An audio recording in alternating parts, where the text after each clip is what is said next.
Памятник был установлен в 1974 году, был проведен митинг, приезжали гости, присутствовали жена Бертина, Тарабукин, были общие фотографии сделаны. Вот, и это символ нашего города.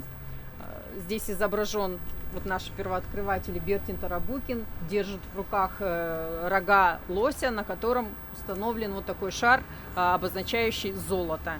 То, что, естественно, нашли. Этот памятник 25 метров, его периодически реставрируют.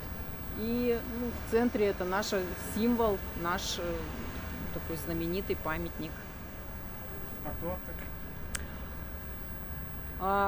Авторы были приглашены, их было несколько, были проекты сначала, рисунки утверждены, фамилии.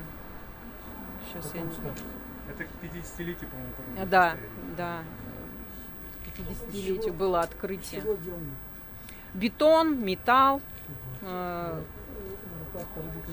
лоток, кайла рядом. Естественно, Бертин был в военной форме, шинель, красноармейская, а Тарабукин у него вот эта даха была